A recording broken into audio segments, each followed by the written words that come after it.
good morning, Dr. David.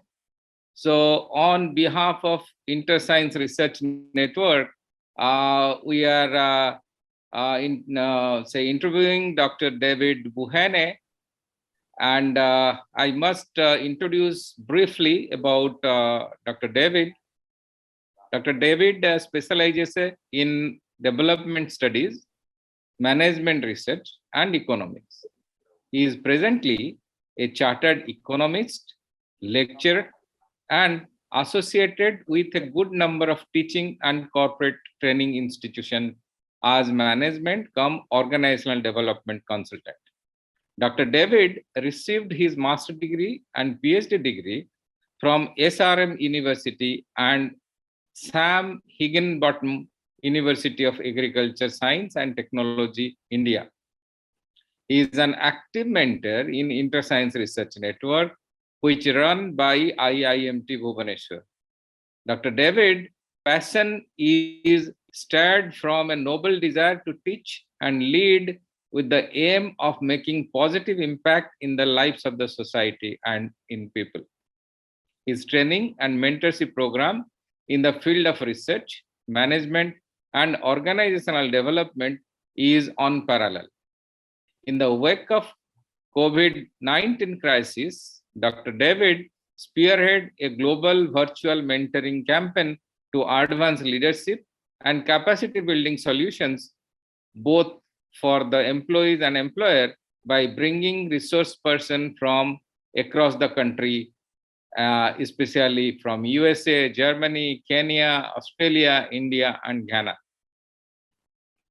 We welcome him to our IIMT lecture series on evolving career in management. Dr. David, you are now an important person in Ghana with the portfolio of management, development economics, and entrepreneurship. I'll just ask you a few questions. The first one, can you briefly highlight the role of development economics in business management? Dr. David. All right, so thank you very much for the warm introduction. I'm very grateful. So my specialty in PhD was in development economics, specifically human capital development. So development economics, when we talk about development economics, is referring to a branch of economics whose goal is to improve upon the economic and social conditions of developing economies, so to speak. And so there are three main pillars here to do that. One is the individual or the personality or human beings of people. The other is organization, and then the broader aspect is economies. So we have the individual, we have organization, and then we have the economy as a whole. So these three pillars, if they are well managed very well, will lead to developing our economy. Now, the role of management comes in the sense that we know for sure that management is getting things done through people. So if we want to develop our economy, that it means that we are going to do that through people, through human resources, through human capital. And so for us to be able to do that, we have to invest in human resources. And then not only investing in human resources, we have to know how to manage the human resource so that they'll be able to give a greater output, or they'll be efficient in improving organizations. Because when organizations are improved, it will mean that it will go a long way to improve upon our economy as a whole. Imagine a country like India. If people are working efficiently and effectively in their organization, it means that the organizations will be productive, and it also means that in the long run, the Indian economy will also be benefiting from the productive workforce in the various organizations. And so there is a linkage between development economics and business management. Development economics teaches us how to be effective as an individual by investing in the individual. When I say investing, I'm referring to providing them with training, providing with them with skill sets that they'll be more effective. They become a capital in that sense. And when these individuals are trained and are effective in the organization, organizations will improve, they'll be productive, and it will also enhance the general performance of the economy.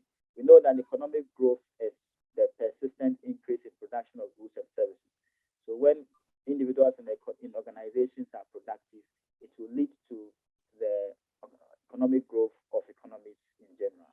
So that is the linkage between, that's the role of development economics in business management. Thank you. You are teaching and mentoring entrepreneurs in many forums. Can you candidly tell us whether the entrepreneurship is a built-in quality within oneself, or it is cultivated over a period of, say, 1 year, 2 years during the business study? Okay, so there are two schools of thought to this question. Some believe that entrepreneurship is inbuilt, that is to say that you are born with it. Others believe that you learn the act of entrepreneurship. So first of all, what is entrepreneurship? Entrepreneurship is a process of developing or organizing or starting a new business with the aim of making profit.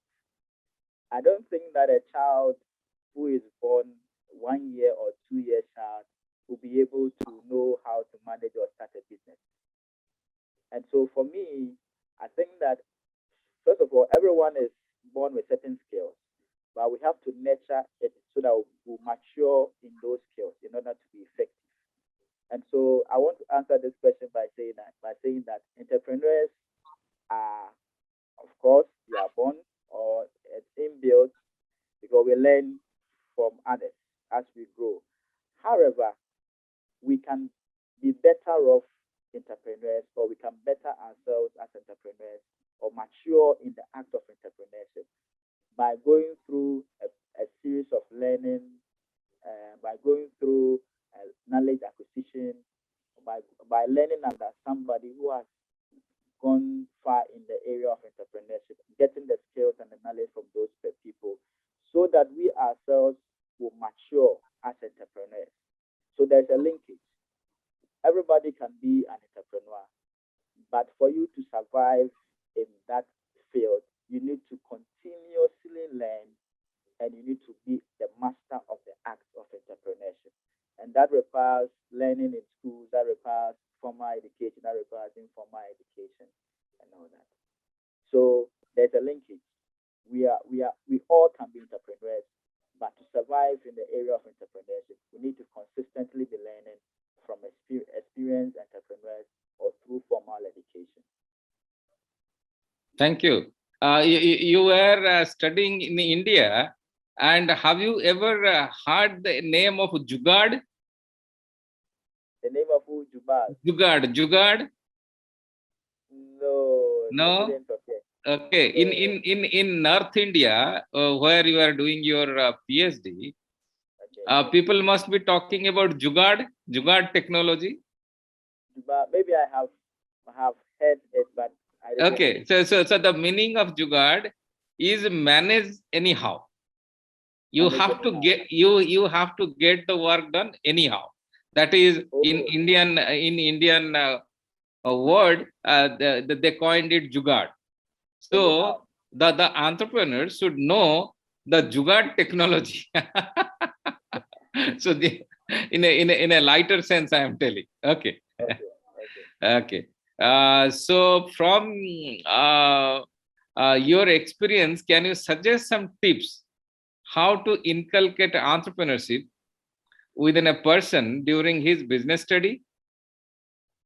Okay, so once a person is schooling and the person wants to have some knowledge about entrepreneurship, the first thing the person can do is to learn how to work in groups.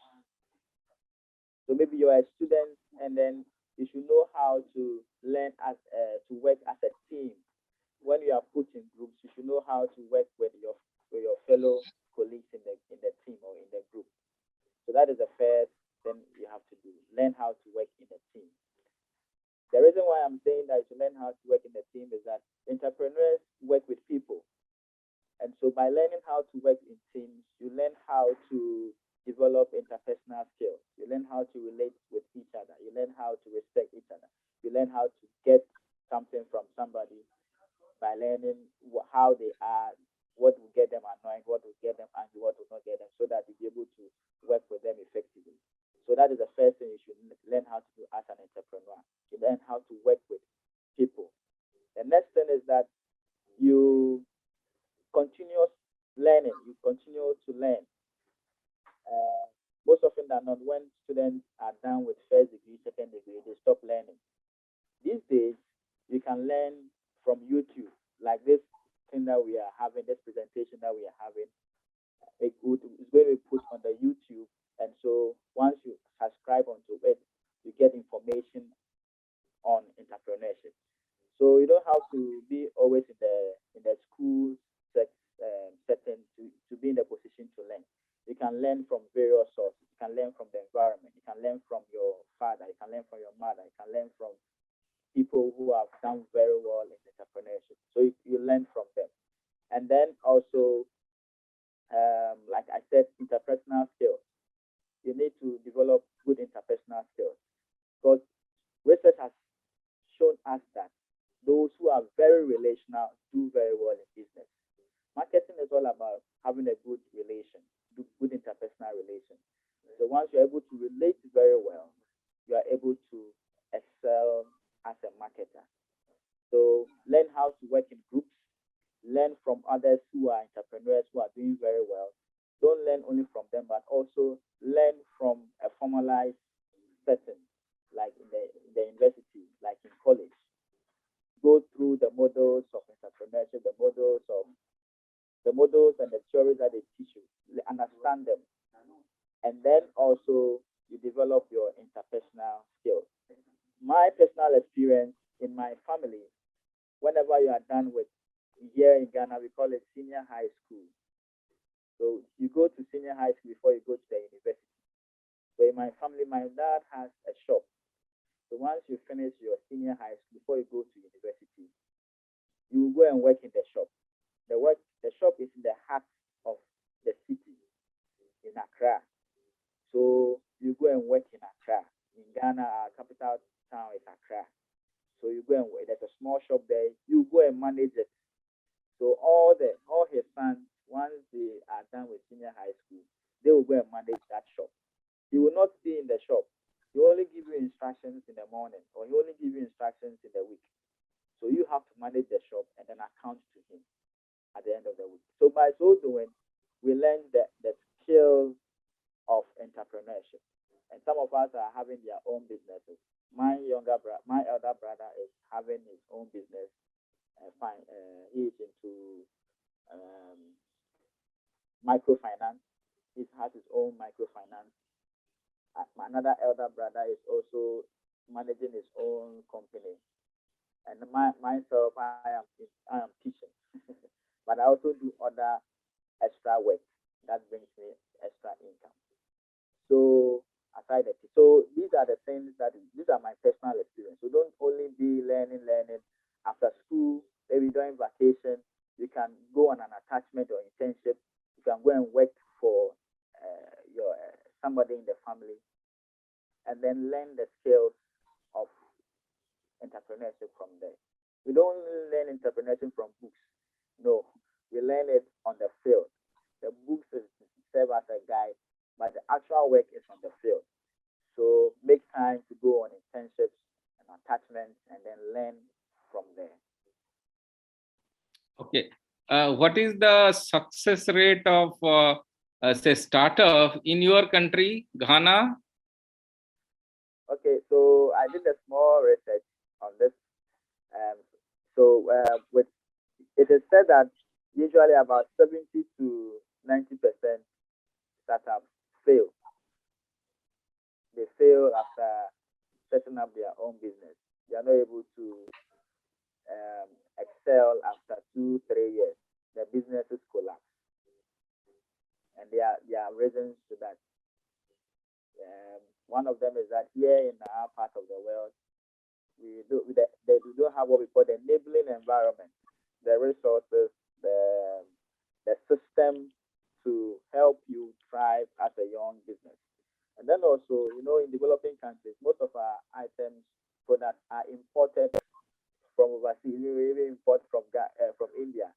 Most of your people in India are constructing our roads. They are into real estate. They are doing retailing. Most of them are here. They are in Ghana here.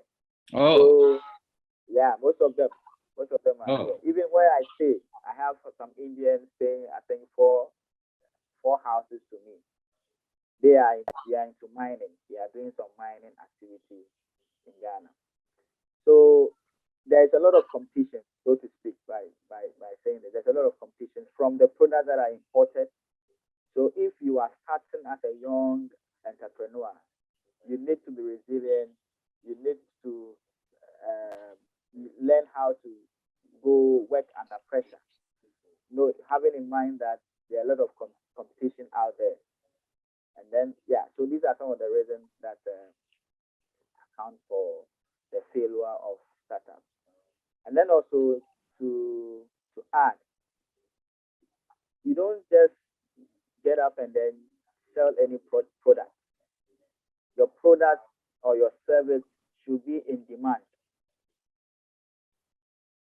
So in economics, we say that demand creates supply.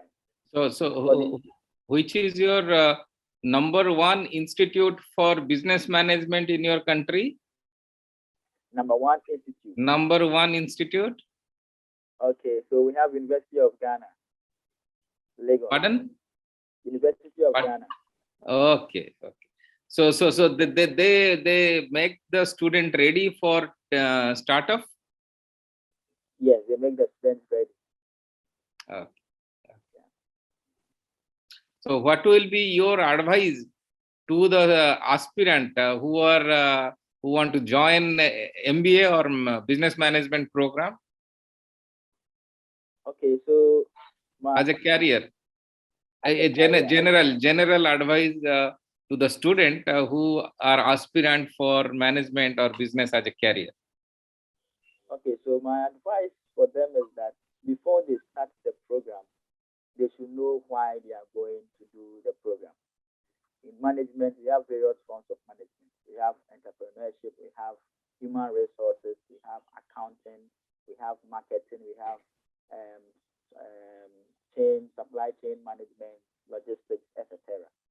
So they should know why they are going into it. They should have an idea of what they want to be, which area in management they want to focus on. If it is marketing, if it is human resource management, if it is accounting, if it is logistics, and so they should have an idea. And then that idea will inform them as to which area they should go, and which area they should not go. And then also, they should also understand that the universities or the institutions or the tertiary institutions provide the theoretical aspect, but the work itself is on the field. So in as much as they are schooling, they should also make time to go on internships while they are schooling. When I was in India, in SRA University, I went to do internship 3 months at Loyola University. So Loyola, there's a school called Loyola. It's at Kanyakumari. Yes, Yeah, yes. So, yes. And so I went to work with a professor in the institution. So I went to work with a professor who was then at that time he was the exam controller of exam, Professor Satish. So he taught me some of the things, how the Indians organize their exams and all that. So when I came to Ghana, I also helped. I assisted the controller of exams. So some of the things I learned was also introduced into the university. So if I had not gone for the internship, I would not have learned that. For instance, I learned that somebody will set the question, somebody will mark, and then somebody will prepare the course outline. the marking is done centralized. You don't take the scripts home. You go and sit at one place and you mark, so that bad professors or faculty will not, students will not come and write the questions, the exam in their house and those things. So it enhances quality in education. So that's one of the things I learned, and that's what I introduced when I came to Ghana. So the work is actually on the field. Got it. Yes. Thank you for a very open conversation with us about the entrepreneurship, your teaching, and about your country, and about your say comment about India. So thank you, Dr. David.